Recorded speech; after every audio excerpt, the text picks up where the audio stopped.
Somtel ayana hayo Somtel Darurahan sabeeyayo Somtel Surunki kasto idila Somtel Sikin baan ku gaarayo Somtel Dadku way sugayayo Somtel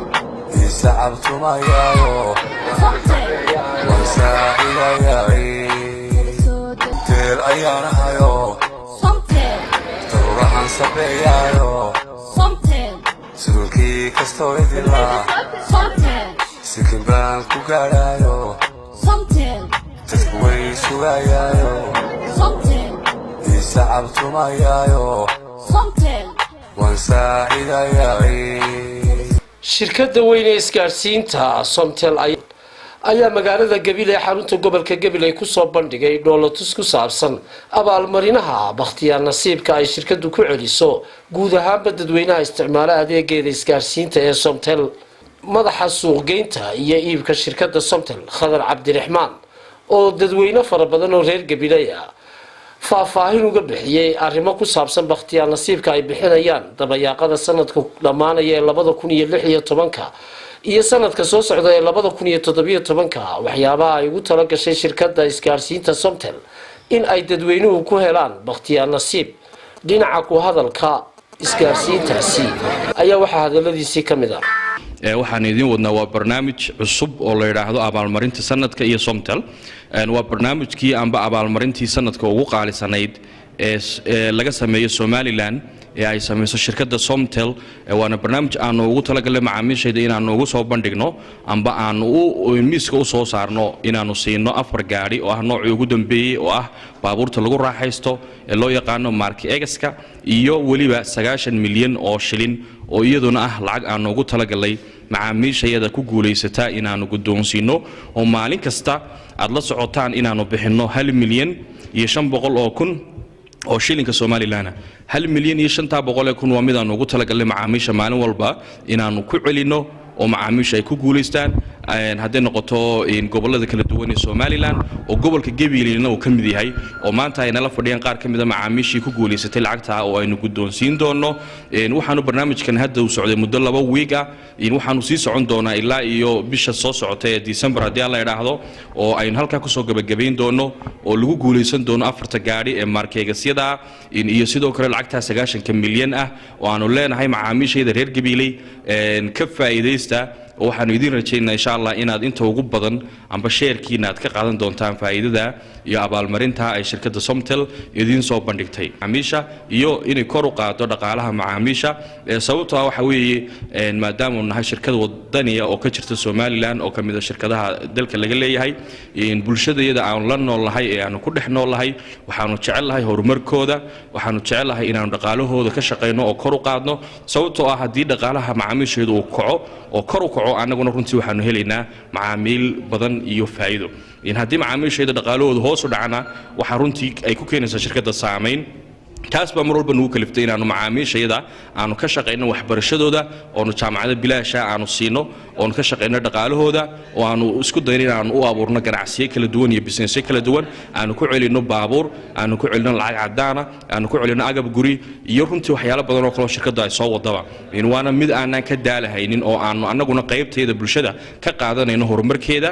in waxaanu insha Allah rajadno ee abaalmarinta sanadka ugu qaalisaneeda 4 gaari wax shuruudo ku xidhan ma jirto lagaaga ma baahna inaad lagu yiraahdo waxaad ku helaysaa ma jirto wax shardi ku xidhan kaliya tamcineedu waxa weeye inaad tahay macmiil Somtel maamulaha shirkadda Somtel ee magaalada maxamed barnaamijka ballaaran Abdullaahi Ismaaciil oo isaguna dadweynaha reer Gabiley faahfaahin ka siiyay waqtiga uu noqonayo bakhtiyaar nasiibkan iyo siyaalaha loo galayo waxa kamid ah hadaladiisii soo dhaweynaa gobolka Gabiley caasimada gobolka Gabiley waxay u socdaan barnaamijka ballaaran dhammaan macaamiisha shirkadda Somtel ee gobolka Gabiley waxaan ugu bishaareynaa inuu barnaamijkani ballaaran yahay sida la ajligeedu u dhex socdo barnaamijkani qiimo dhimis ballaaran oo shirkaddu sameysay xagga simikaadhada xarga 4G Plus-ka xagga 3G-ga oo loogu bishaareynayo guud ahaan macaamiisha ku dhaqan gobolka Gabiley gaar ahaan caasimada gobolka Gabiley sida la ajligeedu waxaanu macaamiisha mar labaad iyo mar saddexaad ugu bishaareynaa in lagu guuleysan doono gawaarida la mariyay 4 gaari ee magaalada dhexdeeda la mariyay guud ahaan Somaliland marka waxaan leenahay macaamiisheeda nagu xidhan mar kastaba ka faa'iideysta jaaniskaasi oo ku hadla simikaarka Somtel qaata Somtel wax shuruudo ku xidhan ma jirto waana simikaarka Somtel qaadato saala ajliyaad ku hadasho shirkan simikaarka Somtel intaas ayaa wax shuruudo oo lagu xidhayo kale ma jiro saad kolba u hadashay ku xidhan tahay inaad u dhawaato oo aad iyo aad ugu sii dhawaato inaad hesho abaalmarintaasi shirkadda kugu tala gashay shirkadda isgaarsiinta Somtel ayaa gaadiid tiro badan oo ay ugu tala gashay sanadka dhamaanaya ee 2016 iyo sanadka soo socda 2017 abaalmarinaha iyo bakhtiyaar nasiibka ay dadweynuhu ku guuleysan doonaan iyadoo hore shirkadu u soo bixisay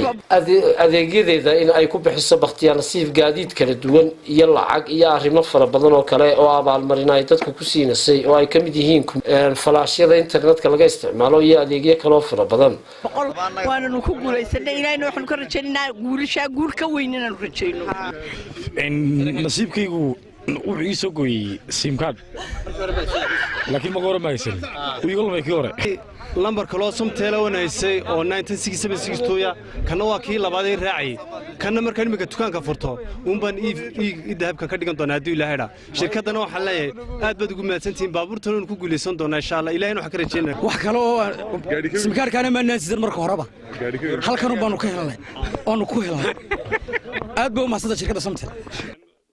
degmooyinkeeda iyo goboladeeda waxaana shirkad ka qayb qaadata dhammaan adeegyada horumarineed ee ka jira Somaliland haday tahay mucaawinooyinka tabarucaadka loogu tabarucayo dadka abaaruhu saameeyeen dadka tabaalaysan dadka bakhtiyaar nasiibka loogu soo celinayo lacagtii ay isticmaaleen waayo qof haduu waayo bakhtiyaar nasiibka intii isaga lacag faa'iido laga helay qofka loo walaalkiisa helay oo soo noqotay waayo waxaan leeyahay oo ku boorinay dowladda Somaliland inay shirkadaasi isticmaalkeeda aad u qaataan aadna u xiriiraan waayo maadaama internet hayale iyo telefoonada hayale ay noo soo saartay simikaarada hayale oo maqalkoodu marna aanu maqnaanin aanu ilaa maalintii shirkadda la furay ilaa maanta lambarkii aan qaatay waa sitaa waana ku hadlaa waana isticmaalaa waxa ay dadweynaha reer Gabiley dhoolatus balaaran ugu sameeyeen guud ahaanba magaalada Gabiley iyadoo gaadiidkaasi lagu soo wareejiyay jidadka kala duwan ee magaalada Gabiley waxaanay uga sii gudbi doonaan dhinaca tog wajaale iyagoo tallaabadani ku wacyi gelinaya dadweynaha in ay ogsoonaadaan waqtiga bakhtiyaar nasiibku dhacaya iyo sida looga qayb qaadanayo abaalmarinaha shirkadu bixiso waa Cabdiraxmaan Hiiraan Harwanaag News Gabiley